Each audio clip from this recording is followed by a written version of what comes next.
अस्सलाम वालेकुम dear friends. तो कैसे हैं आप सब लोग? उम्मीद करती हूँ कि आप सब खैरियत से होंगे। आज की जो वीडियो है उसका टॉपिक है लेसन प्लान, यानी लेसन प्लान कैसे बनाया जाता है और इसमें कौन कौन से उन्वान शामिल होते हैं। सबसे पहले लेसन प्लान क्या होता है? लेसन प्लान से मुराद ये है कि जब एक उस्ताद क्लास में जाता है तो क्लास में जाने से पहले बच्चों के लिए जो सबक उसने पढ़ाना है उसको ऑलरेडी प्रिपेयर करता है।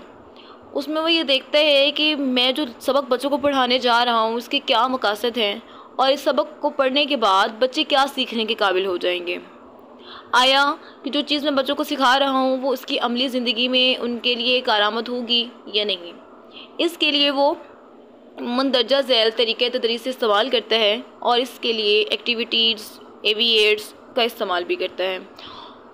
तो सबसे पहले हम डिस्कस करेंगे कि लेसन प्लान में हमारे पास कौन कौन से टॉपिक्स होते हैं, कौन कौन सी हमारी हेडिंग्स होती हैं जिनको मिला के हमारा लेसन प्लान मुकम्मल होता है। लेसन प्लान की हेडिंग में सबसे पहले ऑब्जेक्टिव की बात की जाती है, यानी हमारे मकासद क्या हैं। जो सबक हम बच्चों को पढ़ाने जा रहे हैं हमने उसके क्या मकासद तय किए हैं। अगर हम इस्लामियत का लेसन पढ़ा रहे हैं जो नमाज के बारे में है तो सबसे पहले हम इसके मकासद ये हैं कि सबक को पढ़ने के बाद बच्चे इस काबिल हो जाएंगे कि वो नमाज की अहमियत से आगाह हो सकें। यानी ऑब्जेक्टिव का मकसद ये है कि जो सबक, चाहे वो कोई भी सब्जेक्ट हो, हम जो पढ़ा रहे हैं उसके क्या जो है वो रिज़ल्ट क्या आएंगे, बच्चे क्या सीखने के काबिल हो जाएंगे और वो सबक बच्चों के लिए कितना कारआमद है। यहाँ पे ऑब्जेक्टिव में हमारे पास टू हेडिंग है, स्पेसिफिक ऑब्जेक्ट और जनरल ऑब्जेक्टिव्स।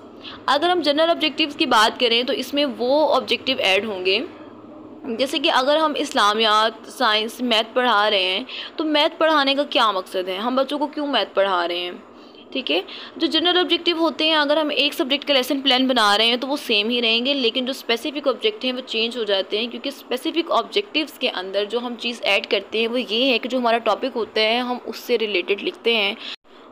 जहाँ तक स्पेसिफिक ऑब्जेक्टिव्स की बात है और जनरल ऑब्जेक्टिव्स की बात है, इसका डिफरेंस सिर्फ ये है कि जनरल ऑब्जेक्टिव में हम सब्जेक्ट की बात करते हैं और स्पेसिफिक ऑब्जेक्ट में हम जस्ट टॉपिक की बात कर रहे होते हैं। इसमें हम हमारे मकासद सिर्फ ये होते हैं कि इस टॉपिक को पढ़ने के बाद बच्चे किस काबिल हो जाएंगे, यानी वो क्या चीज़ सीखेंगे।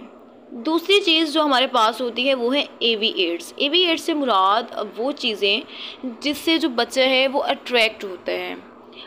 अगर आप सिर्फ बोल रहे हैं और बच्चा आपको सुन रहा है तो ऐसा होता है कि बड़ी क्लासेस में भी, अभी तो बच्चे जो हैं वो छोटे होते हैं, अगर बड़ी क्लासेस की बात की जाए तो वो बोर हो जाते हैं। तो उनकी दिलचस्पी बरकरार रखने के लिए जो उस्ताद होते हैं वो मुख्तलिफ जो है वो तरीक़े तदरीस को अपने इम्प्रूव करने के लिए वो डिफरेंट टेक्निक्स यूज़ करता है, जिसमें वो chart, videos, pictures, flash card को यूज़ करते हैं। इसको हम एविएट्स कहते हैं।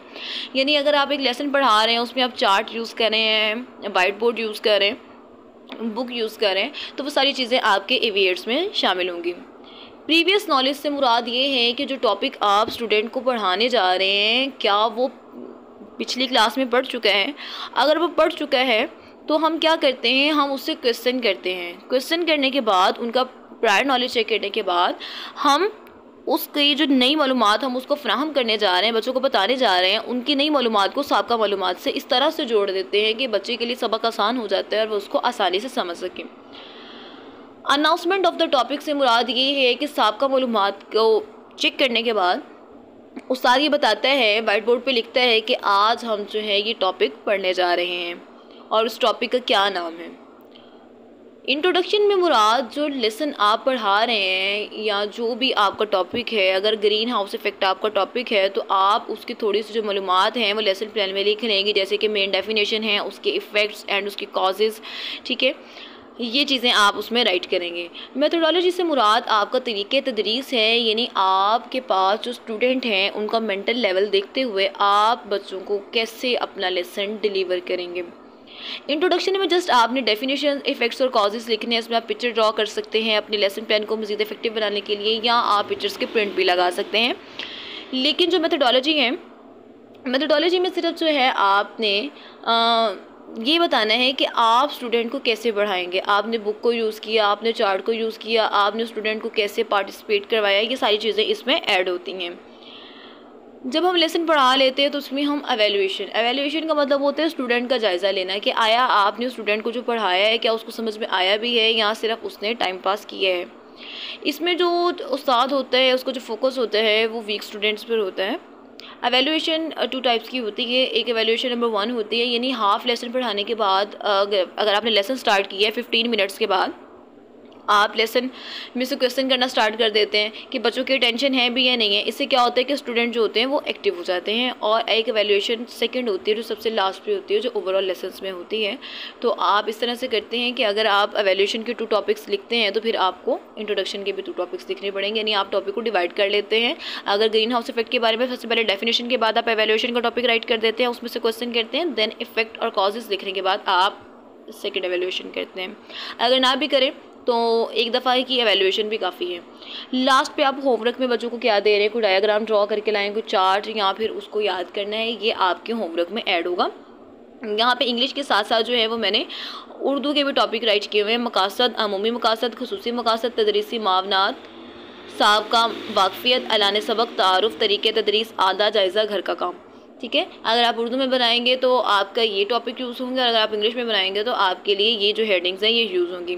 यहाँ आपके साथ मैं एक लेसन प्लान जो है फर्स्ट शेयर करने जा रही हूँ। लेसन प्लान स्टार्ट करने से पहले सबसे टॉप पे आपने अपना टीचर नेम, सब्जेक्ट लिखना है, टॉपिक लिखना है, total number of the student यानी कितने स्टूडेंट्स को आप पढ़ा रहे हैं, अपना रोल नंबर भी लिखना है। इसके अलावा आपको जो लेसन है उसका दौरानिया कितना है, ठीक है, क्लास कौन सी है, डेट क्या है, ये सारा लिखने के बाद ये देखें यहाँ पे मैं आपके साथ अपना एक लेसन प्लान शेयर करने जा रही हूँ। सबसे टॉप पे जो है वो जनरल ऑब्जेक्टिव्स हैं, उसके बाद स्पेसिफिक ऑब्जेक्टिव्स के बाद टीचिंग मेथड है कि यानी मैं लेक्चर मेथड ही यूज़ करूँगी। ठीक है, और उसमें हम क्या यूज़ करेंगे, डायग्राम यूज़ करेंगे, चार्ट है, एवीएट्स में ये चीज़ें आ जाती हैं। प्रायर नॉलेज से मुराद कि बच्चे जो चीज़ पहले पढ़ चुके हैं, अगर वो टॉपिक बिल्कुल न्यू है और उन्होंने नहीं पढ़ा तो प्रीवियस नॉलेज में आप ये कर सकते हैं कि जो लेसन आपने एक दिन पहले बच्चों को पढ़ाया था, जो टॉपिक आपने पिछला पढ़ाया था, आप उसमें से क्वेश्चन कर सकते हैं। अनाउंसमेंट ऑफ द टॉपिक में मतलब आप ये बताएंगे कि आज हम ये टॉपिक पढ़ने जा रहे हैं। फिर इंट्रोडक्शन में आप डेफिनेशन वगैरह थोड़ी सी राइट कर देते हैं। ठीक है, ये टीचर की अपनी इन्फॉर्मेशन के लिए होता है। ठीक है, तो यहाँ पे आप इंट्रोडक्शन राइट करने के बाद प्रेजेंटेशन में आप क्या करते हैं, प्रेजेंटेशन से मुराद ये है कि आप स्टूडेंट को कैसे प्रेजेंट करेंगे, कैसे आप समझाएंगे। यहाँ पे आप चार्ट दिखा सकते हैं, फ्लैश कार्ड यूज़ कर सकते हैं, वाइट बोर्ड पे डायग्राम ड्रॉ कर सकते हैं। ठीक है, और इसके बाद एवेल्यूएशन है, और एवेल्यूएशन के बाद लास्ट पे आपका होमवर्क है। ये तो एक मेथड था जो मैंने आपको बताया है कि लेसन प्लान कैसे बनाया जाता है, क्योंकि 40 लेसन प्लान बनाने होते हैं। तो इसमें एक इजी टेक्निक ये यूज़ करनी है आपने कि जब आप लेसन प्लान बनाना स्टार्ट करेंगे तो आप, अगर आपने टोटल 40 लेसन प्लान रेडी करने हैं तो आपको इसे 4 सब्जेक्ट का इंतखाब करें, इंग्लिश, साइंस और इसके अलावा जियो, हिस्ट्री, यानी जो भी टॉपिक या जो भी आपको लगता है कि जिस सब्जेक्ट पे आपकी कमांड है आप उसको सिलेक्ट करें, और इसके बाद फिर आप उसको स्टार्ट करें। ठीक है, तो बेहतर यही है कि अगर आप अपने लेसन प्लान खुद बनाएं तो ज़्यादा इफेक्टिव होगा, क्योंकि आपकी तालीम का मकसद यही है कि आप कुछ सीखें। अगर आप किसी से बनवा रहे हैं या कहीं से कॉपी पेस्ट कर रहे हैं तो दिस इज़ नॉट गुड। ठीक है, तो ये एक इजी सा मेथड था कि आप जो अपने लेसन प्लान है वो कैसे बना सकते हैं। तो मैंने आपके सामने सारे टॉपिक जो है वो एक्सप्लेन कर दिया है, मैंने आपको एक सैम्पल भी दिखाया है। ठीक है, और इसके अलावा मेरे जो अपने 40 लेसन प्लान है वो भी मैं इंशाल्लाह आपके साथ शेयर करूँगी। इससे ये होगा कि आपको बहुत ज़्यादा हेल्प मिलेगी, आपके लिए बहुत ज़्यादा इफेक्टिव होगा, आपके लिए इजी हो जाएगा कि लेसन प्लान को जो है वो कैसे बनाना है। ठीक है, तो इंशाल्लाह आपके साथ मैं वो भी शेयर करूँगी। इस तरह की मज़ीद वीडियोज़ के लिए मेरा चैनल ज़रूर सब्सक्राइब कीजिए। लाइक और कमेंट करने का बहुत बहुत शुक्रिया। मुझे अपनी दुआ में याद रखिएगा। फ़ी अमान अल्लाह, अल्लाह निगहबान।